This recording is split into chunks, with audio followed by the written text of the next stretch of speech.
Baik, menginjak acara yang selanjutnya yakni sambutan-sambutan. Sambutan yang pertama kami minta kesediaan daripada Bapak Kepala TPQ Darul Mustafa. Dalam hal ini kami mohon kesediaan Ustadz Lalu Arif Fajriansah. Kepada beliau waktu dan tempat kami persilahkan.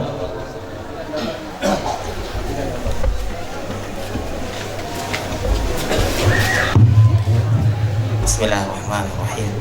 Assalamualaikum warahmatullahi wabarakatuh.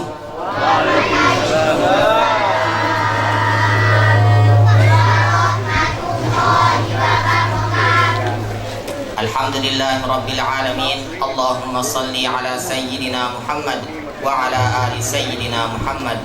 A'udzu billahi minasyaitonir rajim. Bismillahirrahmanirrahim. Inna nahnu nazzalna dzikra wa inna lahu lahafizun.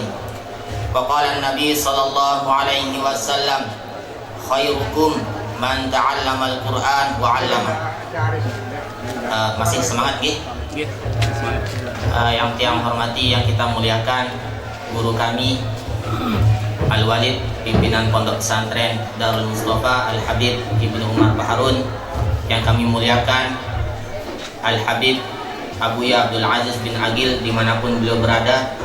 Semoga beliau berdua dijaga oleh Allah Subhanahu wa Ta'ala, selalu diberikan kesehatan walafiat. Lalu yang kami hormati koordinator cabang NTB 2 metode qiraati Al-Ustaz Aziz Turmuzi, yang kami hormati koordinator kecamatan Amanah Metodologi Ustaz Ramdhani, yang kami muliakan para habaib, para alim ulama, para tokoh agama, tokoh masyarakat, para wali santri, para ustadz ustadzah, singkatnya hadirin yang bukan Allah Subhanahu wa Ta'ala. Di hari yang baik, di hari yang mulia ini, kita menghadiri suatu acara besar, yakni khotaman Al-Quran, di mana dulu ketika zaman sahabat radhiyallahu anhum, apabila ada salah seorang daripada anak sahabat radhiyallahu anhum ini ada yang khatam Quran, maka mereka berkumpul, karena di dalam majelis yang mulia ini, di dalam doanya ini ada doa yang makbul. Dan terima kasih atas kesediaan pelungguh sami masih setia duduk sampai akhir nggih. Yang berharap semua hadirin hadirat bisa duduk sabar sampai doa penutup nanti insyaallah. Alhamdulillah rabbil alamin. Yang pertama-tama yang sampaikan terima kasih yang sebesar-besarnya kepada seluruh ustadz-ustadzah yang dalam 1 tahun niki kita bekerja sama dalam melaksanakan kegiatan belajar mengajar. Lalu yang kedua, rasa terima kasih kami kepada para wali santri yang setiap hari yang berdoa, yang membantu daripada proses belajar mengajar. Lalu melalui majelis yang mulia niki, yang ingin kami sampaikan adalah yang pertama, maka melalui acara khataman kita yang ke-8 niki, kami kembalikan lagi anak-anak kami niki kepada para wali santri.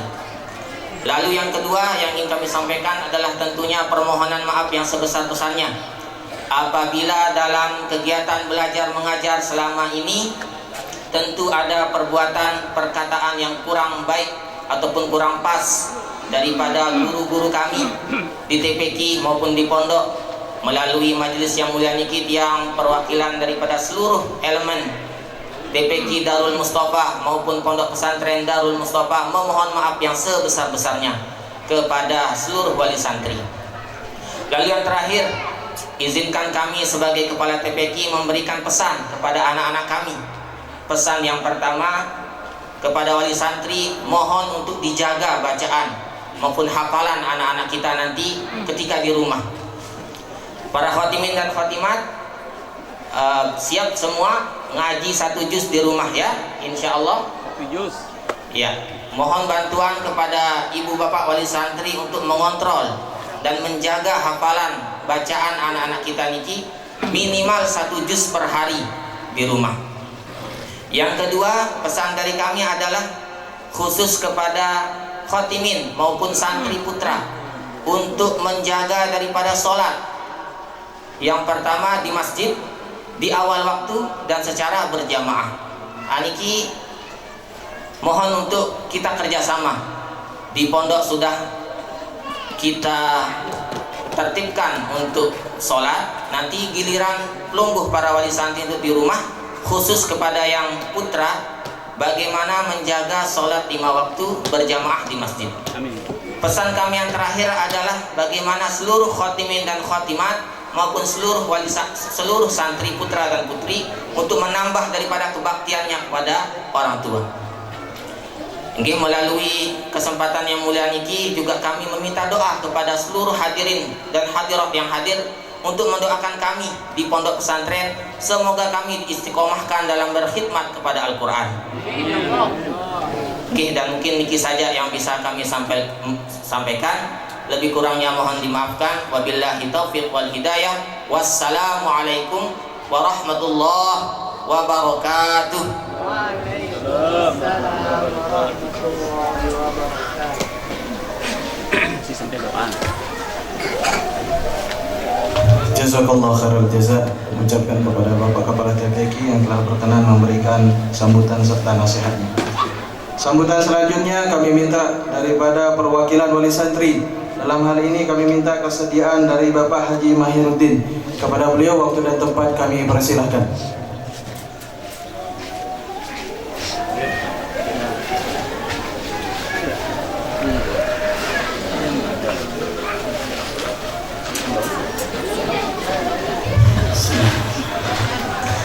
Assalamualaikum warahmatullahi wabarakatuh. Alhamdulillahilladzi arsala rasulahu Muhammadun ila kafatin nas wa unzila ma'ahul kitab liyufarriqu bihi minal haqqi wal batil wa bainal ma'rufi wal munkar. Allahumma shalli wa sallim ala nabiyyina Muhammad al-munzil alaihi wa innaka la'ala khuluqin 'azim wa ala alihi wa ashabihi amma ba'd. Allah Ta'ala fil Qur'anil Karim, inna nahnu nazzalna dzikra wa inna lahu lahafizun. Sadaqallah wa sadaqallahu Rasulullah sallallahu alaihi wasallam. Yang kami muliakan para alim ulama, para habaib, wabil khusus Al-Walid, Al-Habib, Al-Mukarram, Ibnu Umar, yang insya Allah dimuliakan Allah. Semoga Allah senantiasa berikan kesehatan kepada beliau. Insya Allah semoga Allah senantiasa menjaga beliau dalam memimpin pondok ini, insya Allah. Amin ya rabbal alamin. Yang kedua, tak lupa pula, insya Allah semoga Allah menjaga juga para asatid yang ada di Ponpes Darul Mustafa. Semoga Allah senantiasa melimpahkan rahmatnya kepada mereka semua. Selanjutnya, hadirin wal hadirat yang insya Allah dimuliakan Allah Azza wa Jalla, wabil khusus khotimin khotimat, masya Allah, putra putri kami ini luar biasa. Mungkin ini yang dijanjikan oleh Allah Azza wa Jalla dalam Al-Quran tadi, inna nahnu nazzalna dzikra wa inna lahu lahafizun. Sungguh kami yang menurunkan Al-Quran ini dan kami yang akan menjaganya. Terbukti, masya Allah, semenjak diturunkannya Al-Quran, bahkan di zaman sekarang ini yang penuh dengan fitnah ini, putra putri kita ini, masya Allah, kita saksikan bersama. Begitu takjubnya sampai saya masya Allah tidak bisa menyampaikan kata-kata dalam bertanya. Luar biasa. Semoga Allah menjaga mereka insya Allah. Amin ya rabbal alamin. Hadirin wal hadirat yang sama-sama dimuliakan Allah, tak lupa pula kami menyampaikan banyak ribuan terima kasih, jazakumullahu khairan, kepada para asatid yang telah dengan begitu ikhlasnya dalam mendidik anak kami, insya Allah. Padahal kami yakin sendiri, seandainya mereka ini berada di rumah, entah bagaimana keadaannya harganya. Mereka ini akan sibuk terlalaikan dengan permainan-permainan yang melalaikan mereka. Di saat anak-anak sibuk dengan handphonenya, dengan permainan gamenya, tapi putra putri kita ini sibuk dengan hukum-hukum bacaan-bacaan Al-Quran. Masya Allah. Mungkin ini yang menyebabkan setiap penanya, setiap penyampai, mereka itu tidak bisa berkata-kata. Saya ini Masya Allah, saya paksakan diri dengan sesak dada saya menyampaikan kalimat ini. Karena memang kami selain bahagia, bangga punya putra-putri yang seperti ini. Semoga Allah menjaga kalian, Masya Allah. Amin ya Rabbal Alamin. Dan Ajib, baru sekarang saya dengar cita-cita putra saya tadi menjadi polisi yang hafiz. Padahal Masya Allah kami di Alas sana, di Sumbawa sudah menyiapkan pondok. Harapan kami nanti bagaimana Abdurrahim nanti menjadi salah satu ustadz kiroati di Pompes Al-Kahfi namanya. Masya Allah, ya kita jalankan saja bagaimana ke depannya, Masya Allah. Tidak mengapa gimana alur ceritamu, Masya Allah. Yang penting kamu jangan jauh dari Al-Quran itu saja. Karena ini adalah petunjuk bagi kita. Ya, tadi kita singgung Masya Allah bagaimana orang yang berpegang pada Al-Quran itu, Al-Quran hadis tidak akan tersesat selama-lamanya. Masya Allah. Dan melalui kesempatan ini kami menyampaikan mewakili para wali santri tanpa mengurangi rasa hormat kami kepada Masya Allah para habaib yang hadir di sini. Duluan kami diamanatkan untuk menyampaikan ini. Kami mohon maaf yang sebesar-besarnya dari ujung rambut sampai ujung kaki kami, Masya Allah. Jika selama ini putra putri kami selama belajar di sini Kiroati ini tentu banyak kesalahan, Masya Allah. Banyak lagi perlakuan-perlakuan mereka yang mungkin tidak mengenakan di hati para asatidz. Kami mohon maaf yang sebesar-besarnya. Mohon kami dimaafkan. Semoga Allah meridhai para asatidz di sini. Amin ya Rabbal Alamin. Jadi mungkin itu yang dapat kami sampaikan, Bib. Doakan kami, doakan putra putrinya ini, Masya Allah. Semoga kalian nanti, Insya Allah, harapan kami juga kepada anak-anak kami, terutama putra saya di sini, Insya Allah segera akan melanjutkan tahfiznya di sini, Syarif Darul Mustafa. Kalau tadi kami ingin mungkin cabut sebentar dan akan menyerahkan kembali untuk menjadi hafiz Quran, Insya Allah. Dan putra ini, Masya Allah, sudah menargetkan Insya Allah 2 tahun Insya Allah. Kasih saya waktu 2 tahun, Insya Allah hafiz Quran, Alhamdulillah. Semoga Allah ridhai, semoga Allah sampaikan, Insya Allah. Jadi mungkin itu yang dapat kami sampaikan. Subhanallah wa bihamdika asyhadu an la ilaha illa anta astaghfiruka wa atubu ilaik. Assalamualaikum warahmatullahi wabarakatuh. Waalaikumsalam warahmatullahi wabarakatuh.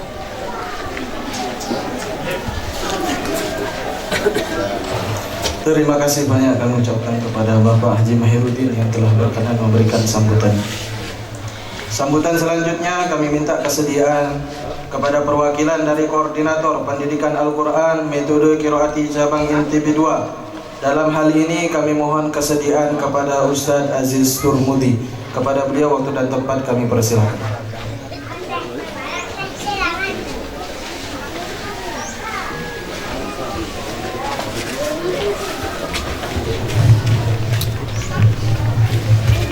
Assalamualaikum warahmatullahi wabarakatuh.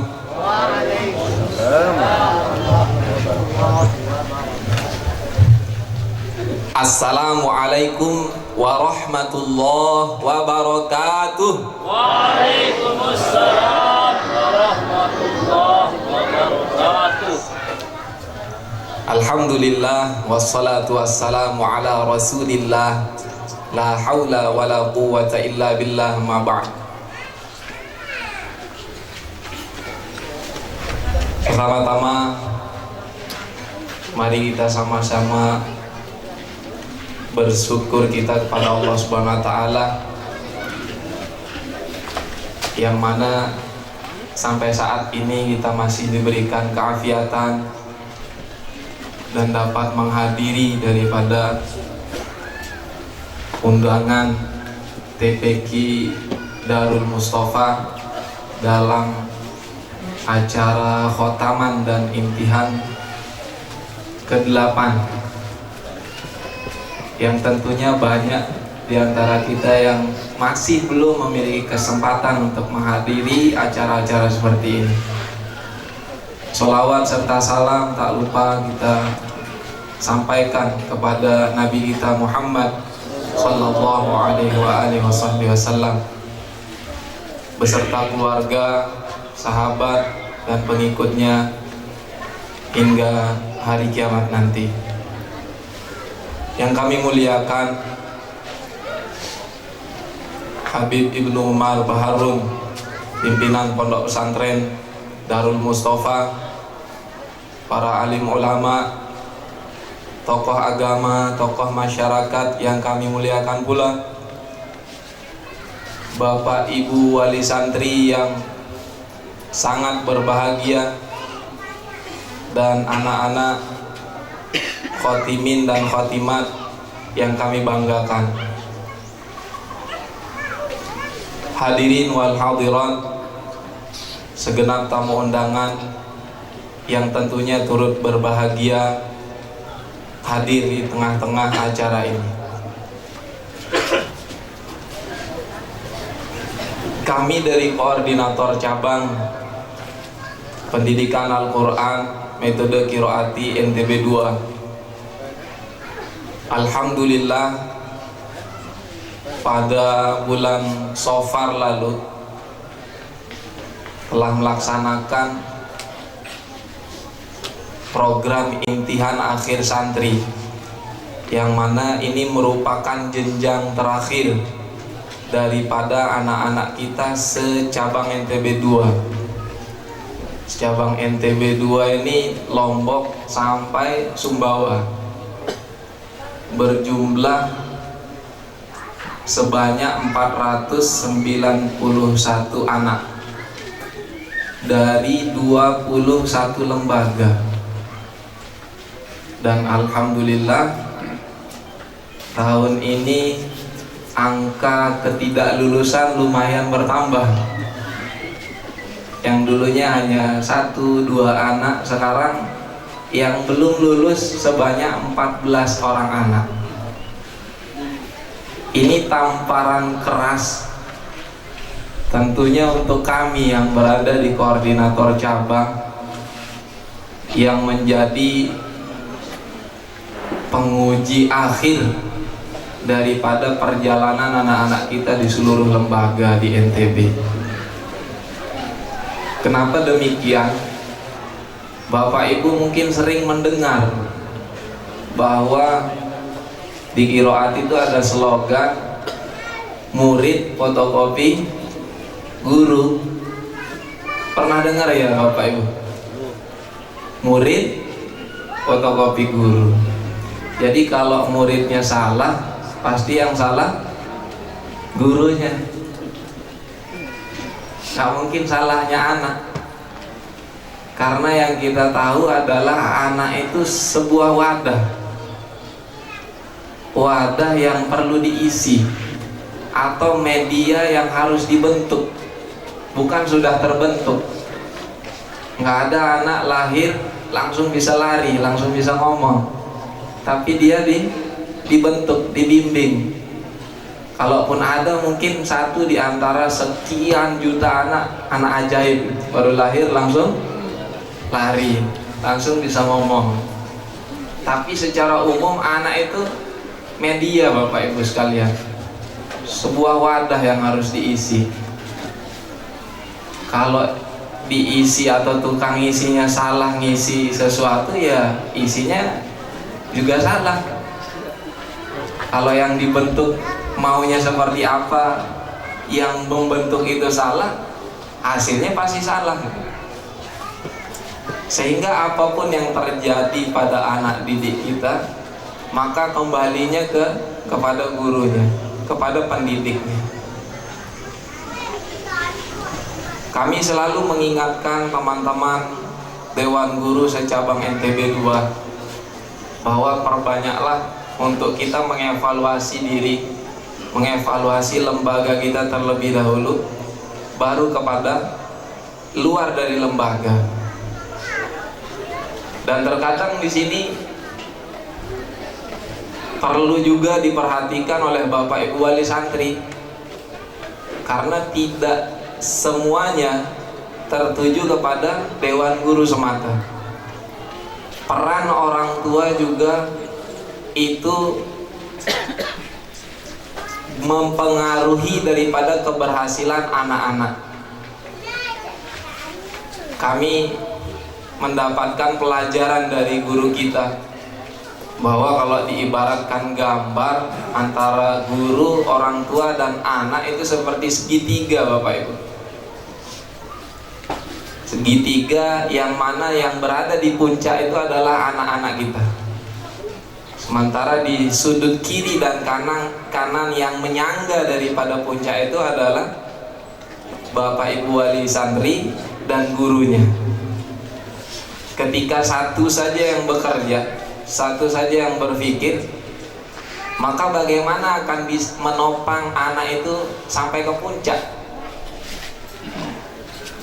Baik itu yang kerja gurunya saja atau wali muridnya saja. Memang terjadi hal itu, terjadi Bapak Ibu. Dan bisa dikatakan mayoritas ada wali santri yang hanya, mohon maaf, yang hanya terkesan menitipkan anaknya saja kepada lembaga. Atau ada juga yang guru yang sekedar ngajar saja. Yang penting mengajar. Kalau guru kita menekankan untuk dibalik, jangan yang penting mengajar, tapi ngajar itu penting. Kalau yang penting mengajar, ya udah menunaikan kewajiban saja. Tapi kalau ngajar itu dianggap penting, maka segala sesuatunya akan dia tunaikan. Targetnya, misinya, apa yang berada dalam kelembagaan itu akan dia tunaikan. Nah, begitu juga Bapak Ibu wali santri. Setelah mendapatkan arahan-arahan dari lembaga, sering kali lalai untuk mengindahkan arahan tersebut, sehingga target yang ada di dalam lembaga tidak tercapai. Loh, tidak tercapai gimana? Kan buktinya ada khotaman. Iya, memang benar ada khotaman, memang benar ada tashih, memang benar ada kenaikan kelas dan seterusnya. Tapi target yang sebenarnya adalah mengkhotamkan anak secepat mungkin. Kalau di Qiroati, Bapak Ibu pasti sudah dengar bahwa target anak belajar di lembaga Qiroati itu khotam dalam waktu 2 tahun pendidikan, targetnya. Tapi Masya Allah, sampai tahun ini kami mengevaluasi untuk anak-anak yang khotam di bawah 2 tahun atau tepat di 2 tahun ajarannya itu sedikit sekali. Jumlahnya sangat sedikit, nggak sampai 10%. Rata-rata yang khotam di atas 2 tahun, 2 tahun setengah, 2 tahun 4 bulan, 3 tahun, 4 tahun, dan seterusnya. Maka ini Bapak Ibu sekalian, kalau tadi Kepala TPQ memberikan pesan kepada anak-anak kita semua, itu sebenarnya bagian dari koordinator cabang, tapi sudah diambil alih oleh Kepala TPQ. Maka kami dari koordinator cabang ingin berpesan kepada Bapak Ibu wali santri. Kalau tadi sudah diambil oleh kepala sekolah untuk anak-anak, sekarang untuk Bapak Ibu wali santri. Apa bentuk pesan kepada Bapak Ibu wali santri? Khususnya, ya, yang pertama khususnya kepada Bapak Ibu yang anak-anaknya akan dikhotamkan di tahun yang akan datang. Kalau yang sudah khotam, tentunya tadi sudah ada pesan dari Kepala TPQ kita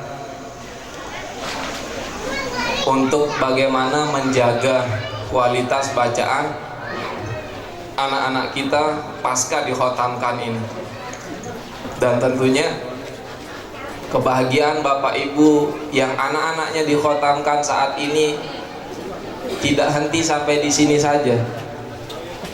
Karena Bapak Ibu harus melanjutkan jenjang pendidikan Quran mereka, yang suatu saat kebanggaan dan kebahagiaan Bapak Ibu sekalian lebih daripada hari ini. Sekarang anak-anak kita dikhotamkan Al-Quran bin Nawad, maka suatu saat mereka akan berada di atas panggung seperti ini untuk dikhotamkan Qurannya secara bil ghaib. Raihlah dan gapailah harapan itu Bapak Ibu, dan tentunya dengan menghidupkan kerjasama antara Bapak Ibu dengan dewan gurunya yang ada di lembaga ini.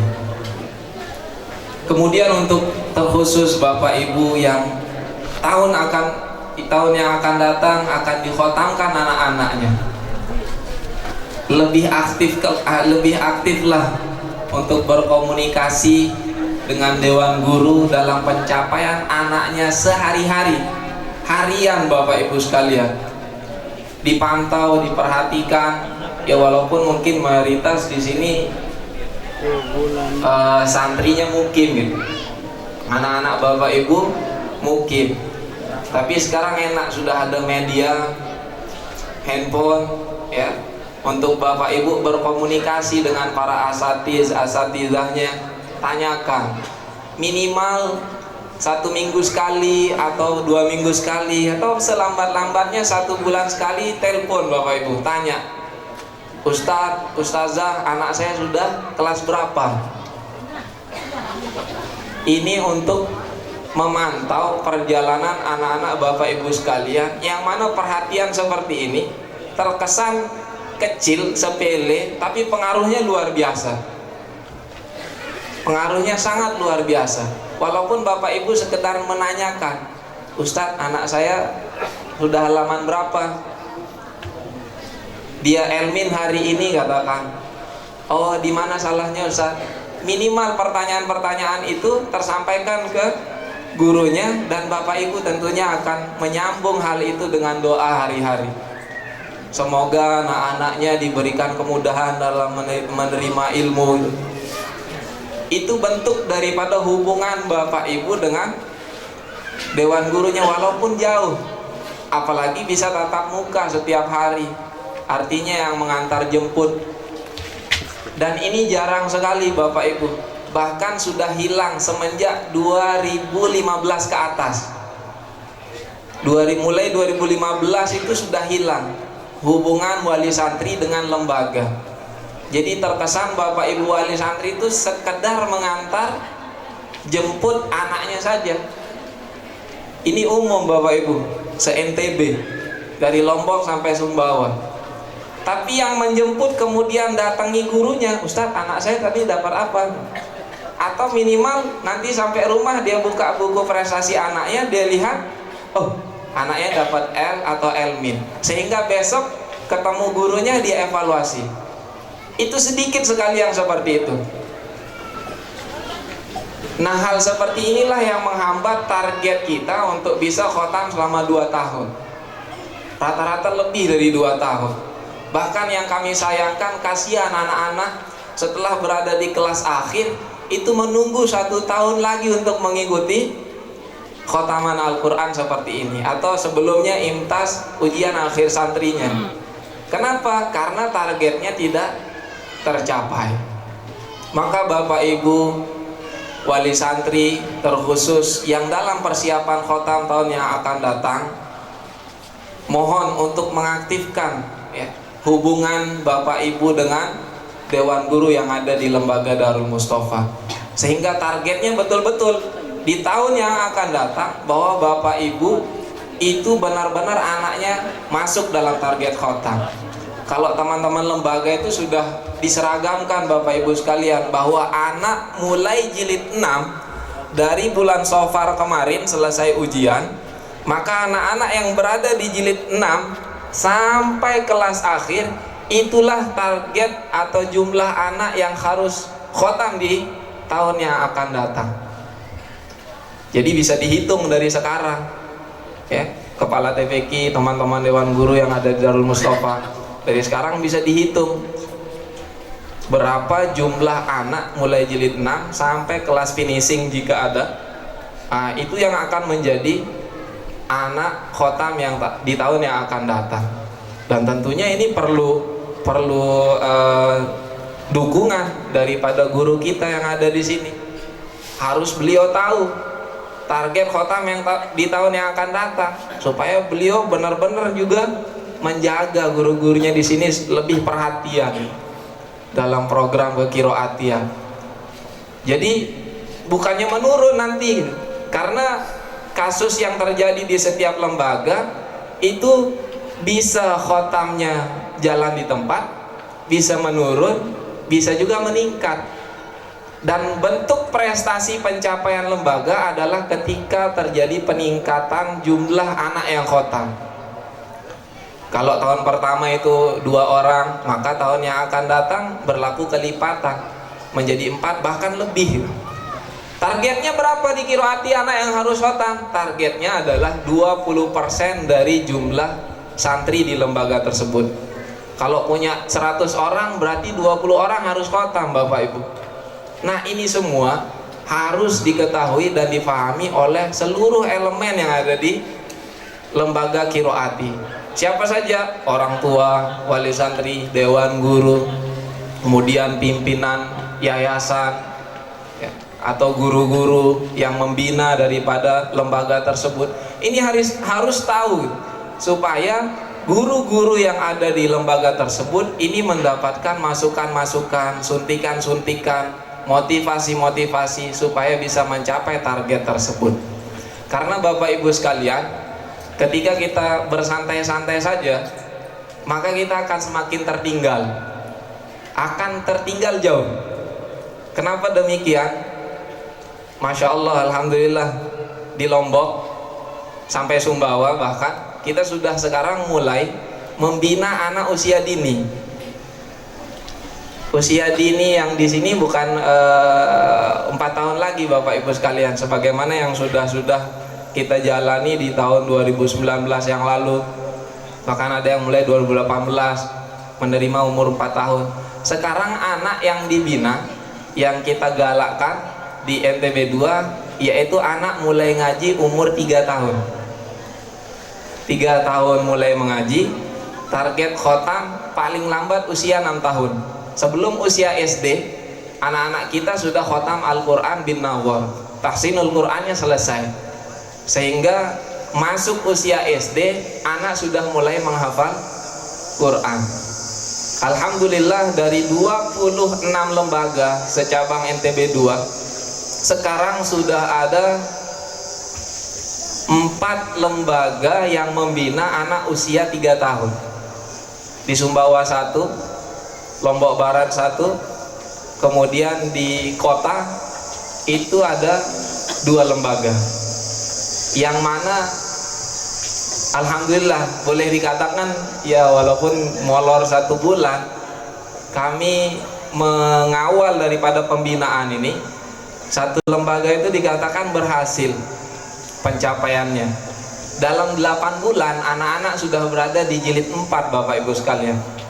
Dalam 8 bulan. Kalau target dari guru kami di koordinator pusat, beliau pada saat itu menargetkan 7 bulan baru di jilid 4. Dan alhamdulillah saya dapat jumpa beliau kemarin tatap muka di bulan September lalu. Kita ketemu sama beliau, ternyata di daerah Jawa 7 bulan itu bukan lagi di jilid 4, Bapak Ibu sekalian, namun sudah berada di jilid gharib. Masya Allah, saya langsung ini kita semakin jauh tertinggal. 7 bulan sudah di gharib, berarti setahun pembinaan bisa jadi selesai. Anak-anak di usia 3 tahun mulai belajar. Dan yang lebih mengagumkan lagi, anak usia 3 tahun ini outputnya bukan selesai Al-Qur'annya saja, Bapak Ibu sekalian, namun mereka keluar dari TPQ nanti itu sudah bisa membaca huruf Latin, kemudian sudah bisa menulis, dan sudah bisa berhitung juga. Masya Allah. saya termotivasi dan luar biasa mendorong teman-teman, ayo kita buktikan bahwa kita di NTB juga bisa. Di Jawa sudah banyak Bapak Ibu, sudah banyak terrealisasi. Hafiz Quran usia 7 tahun, hafiz Quran usia 8 tahun, itu banyak selesai. Beberapa kali saya hadiri khotaman Quran bil ghaib di sana yang hafiz Quran usia-usia tersebut, masya Allah, saya nggak bisa nahan air mata, merinding dan lain sebagainya. Bahkan termotivasi diri saya juga harus ngafal Quran gitu. Saya harus selesai juga Quran saya. Masa saya kalah sama anak-anak, tidak ada kata tidak bisa gitu. Ternyata luar biasa, program di Qiroati Bapak Ibu itu mudah. Sehingga bahkan mohon maaf, saya sharing, saya berbagi kepada Bapak Ibu sekalian, nggak ada yang mustahil Bapak Ibu. Kalau mau hafal Quran mudah. Ini dari guru kami, Ustadz Bunyamin Dahlan. Beliau bilang nggak usah ngafal. Bapak Ibu kalau mau hafal Quran tanpa menghafal bisa. Kalau anak-anak memang dia daya ingatnya masih luar biasa. Memang harus dipacu untuk menghafal. Lah kita yang orang tua ini udah masya Allah ya, udah ingatannya banyak item gitu, banyak masalah-masalah yang ada di kepala. Apa iya bisa hafal Quran? Bisa Bapak Ibu. Caranya mudah. Cukup baca Al-Quran setiap hari 1 juz, tapi khotam selama 6 hari. Gimana itu? Bacanya 1 juz setiap hari, khotamnya setiap 6 hari sekali. Kata beliau 8 bulan sampai 1 tahun Bapak Ibu khotam Quran bil ghaib, hafal tanpa menghafal. Dicatat Bapak Ibu, caranya 1 juz setiap hari, khotam setiap 6 hari. Insya Allah banyak yang ketawa. Insya Allah 8 bulan sampai 1 tahun hafal Quran tanpa menghafal, kata beliau. Belum ngerti?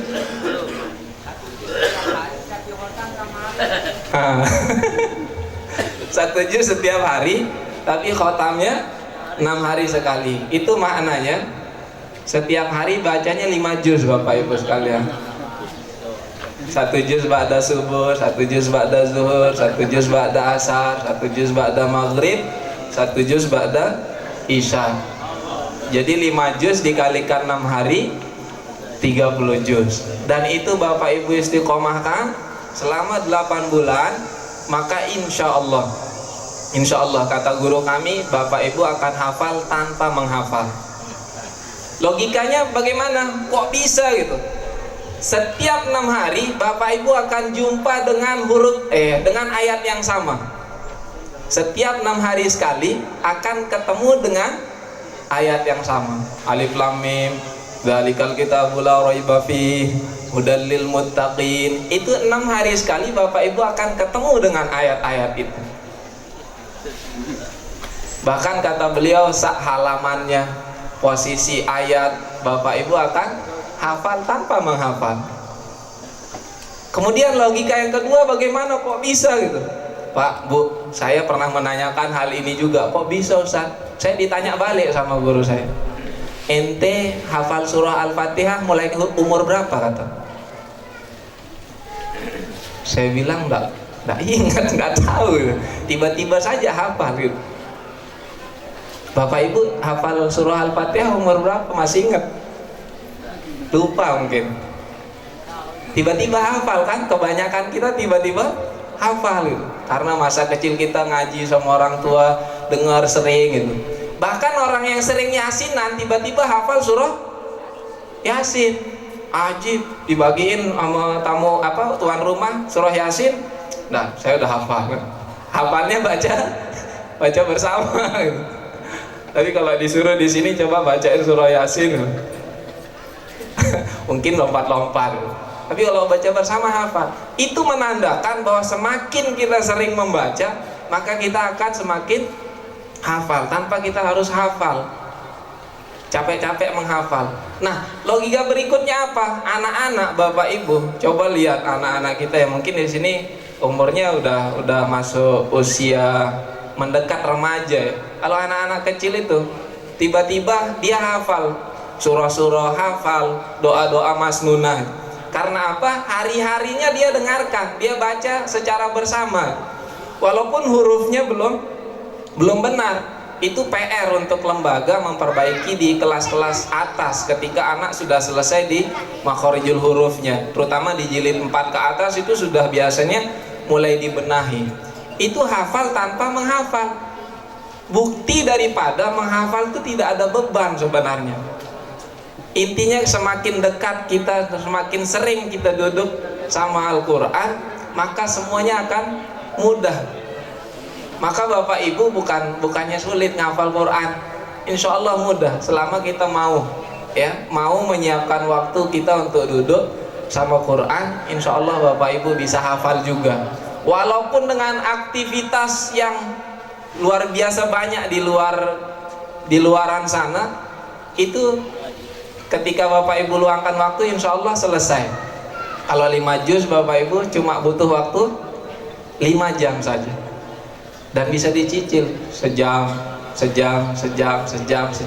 Kalau lancar bisa 30 sampai 45 menit kalau bacanya sudah lancar, tidak ada ngulang-ngulang, tidak ada kesalahan. Insya Allah selesai 30 sampai 45 menit. Itu dengan tartil Bapak Ibu, nggak lari-lari, dengan normal membacanya sebagaimana bacaan anak-anak kita tadi di atas panggung. Seperti itulah Bapak Ibu membaca. Bahkan tidak menutup kemungkinan Allah akan berikan, kata guru kita, keberkahan waktu kepada seorang pembaca Quran. Allah bisa lipat ini masa waktu yang tadinya 1 jam jadi 15 menit, jadi 30 menit, dengan sampai kita masuk kepada makom menikmati bacaan kita sendiri. Sulit Bapak Ibu kalau guru kita mengatakan bahwa tingkatan pembaca Quran itu bukan satu Bapak Ibu. Ketika dia sudah belajar hak-hak huruf, makhraj, kemudian dia dalami sifat-sifatnya, dia baca hari-hari sampai dia naik kepada nikmatul huruf. Nah, ini orang-orang yang suatu saat, kata beliau, mendapatkan yang namanya sirrul huruf, rahasia-rahasia dari huruf-huruf yang Allah masukkan di dalam kalamnya. Mahal, tingkatan ini nggak banyak orang yang dapat, tapi bisa kita raih Bapak Ibu sekalian. Semua kita bisa. Maka marilah sama-sama kita ambil bagian. Bahkan Bapak Ibu jangan hanya menjadi penonton saja, mari kita sama-sama menjadi pelaku untuk mencetak anak-anak umat Islam di seluruh alam ini, di pelosok-pelosok, di desa-desa. Jadilah saksi, jangan hanya menjadi penonton saja, saksi sekaligus pelaku gitu. Kita cetak sejarah bahwa di usia saya juga bisa seperti ustadz-ustadz yang muda ini. Sebagaimana orang tua kami di sini, ini Masya Allah, saya selalu termotivasi sama beliau.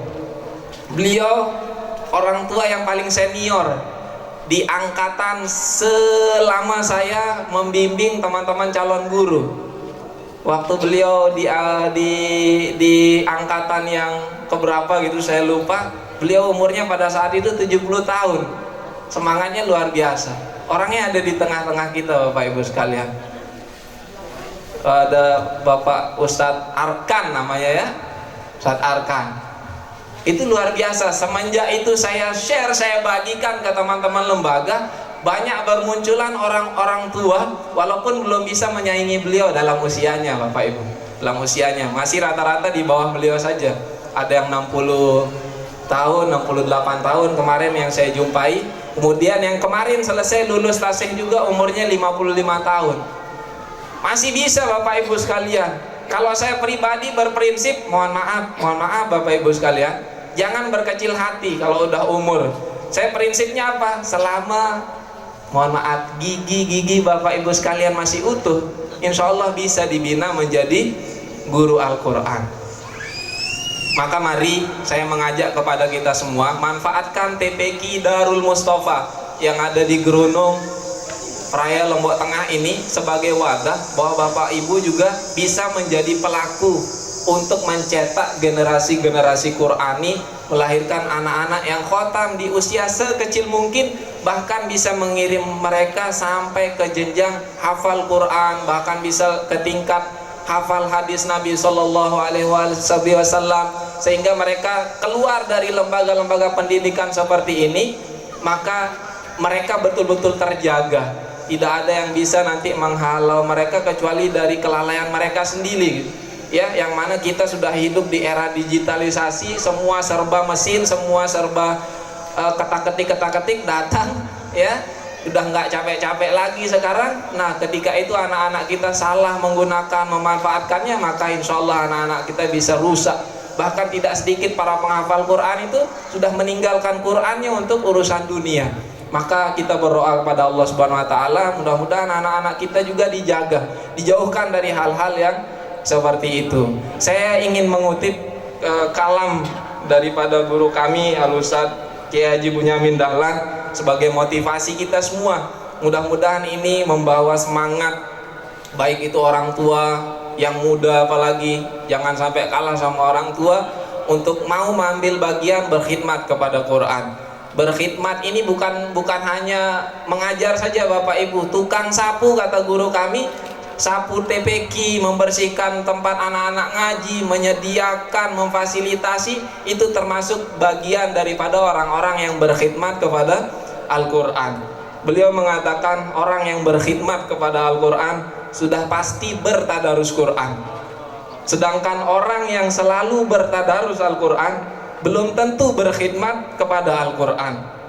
Bertadaruslah Al-Quran, engkau akan mendapatkan dunia dan seisinya. Berkhidmatlah pada Al-Quran, engkau akan mendapatkan yang punya dunia dan isinya. Maka Bapak Ibu sekalian, mudah-mudahan kita mengambil manfaat dari acara ini dan termotivasi bahwa bukan anak-anak kita saja yang bisa khotam di atas panggung ini. Bapak Ibu sekalian, semasih sisa umur, semangat di akhir daripada usianya, masih ada waktu untuk kita belajar, bahkan bisa mengajarkan Al-Quran kepada umat dimanapun berada. Mudah-mudahan kita bisa mengambil manfaat semuanya. Demikian mungkin hanya itu yang dapat saya sampaikan. Yang benar hanya datang dari Allah Subhanahu wa taala. Yang salah khilaf murni daripada kebodohan, kekurangan saya sendiri. Saya mohon maaf. Wabillahi taufik wal hidayah. Wassalamualaikum warahmatullahi wabarakatuh.